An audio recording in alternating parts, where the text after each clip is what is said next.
Olá, crianças, tudo bem com vocês? Eu sou a professora Juliana e vamos à nossa aula de ciências. Estamos trabalhando no capítulo O Solo.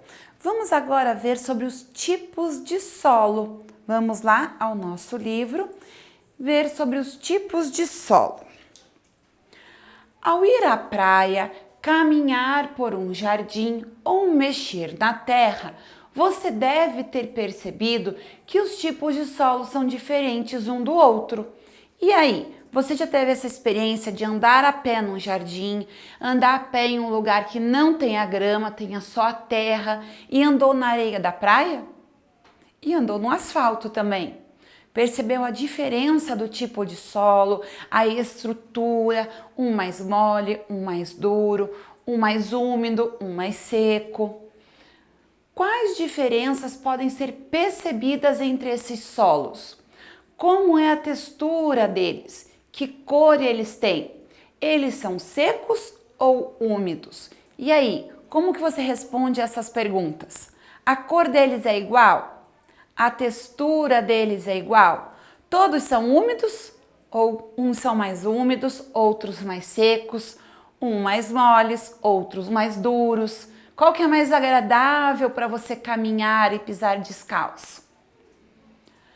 Os solos são formados por fragmentos de rochas e por outros componentes, como água, ar e matéria orgânica, restos de plantas e animais mortos.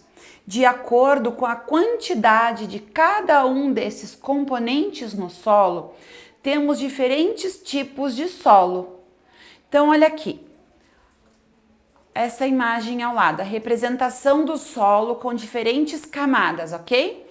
Então aqui a rocha matriz é como que começou a surgir, então tinha aquela rocha dura.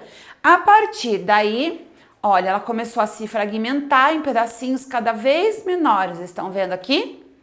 E aqui então nós temos a formação de camadas profundas que apresentam grande quantidade de fragmentos de rocha, ok?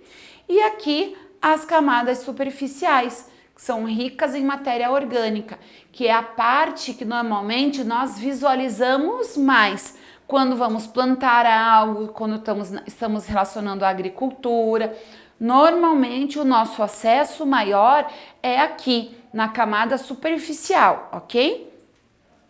Então, os principais tipos de solo. Nós temos o solo arenoso, o solo argiloso e o solo umífero. Vamos estudar a seguir as características de cada um deles. Então, olha lá, o solo arenoso.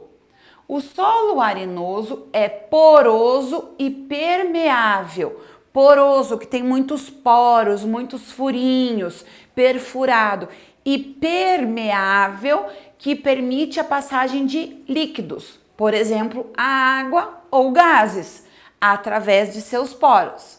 Já viram falar em roupa impermeável? É aquela que não passa água, né?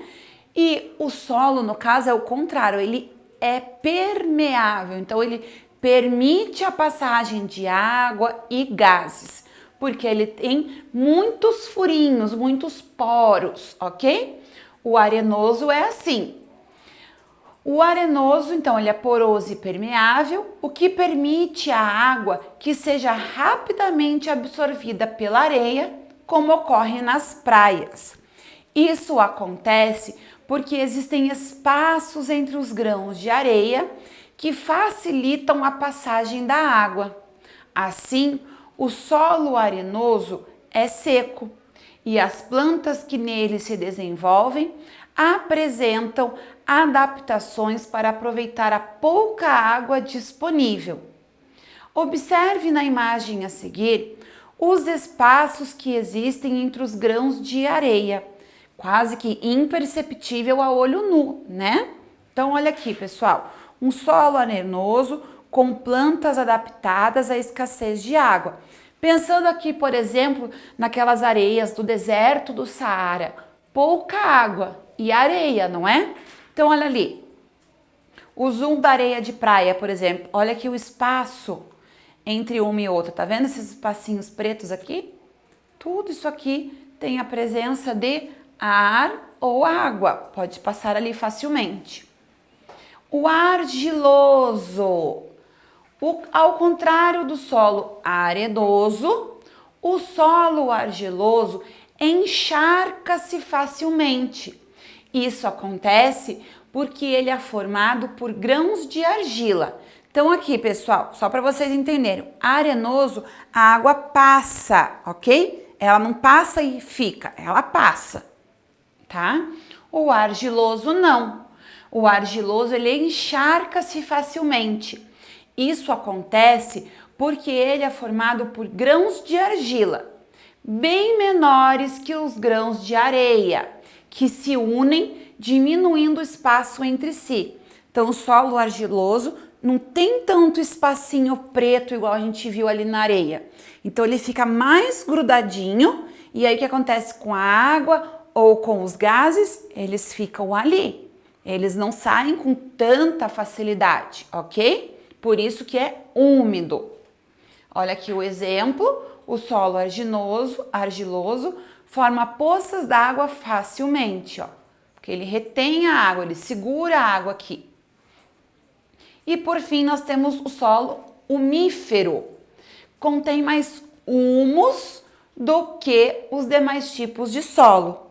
Além disso, o solo umífero é considerado um tipo de solo fértil, pois mantém água, ar e nutrientes em quantidades equilibradas para que a maioria das plantas se desenvolva nele. O que é o humus, pessoal? É um material composto das fezes da minhoca e de produtos de decomposição dos corpos de seres vivos, ok? Então, esse solo é aquele bom para plantação. Ok? É um solo fértil, bom, que faz com que a minha plantação, as minhas frutas, o meu legume cresça bom, a minha flor, ok? Então, é o solo fértil. Então, pessoal, vimos agora um pouquinho sobre os tipos de solo. Cuidem-se, turma, nos vemos em breve. Tchau, tchau!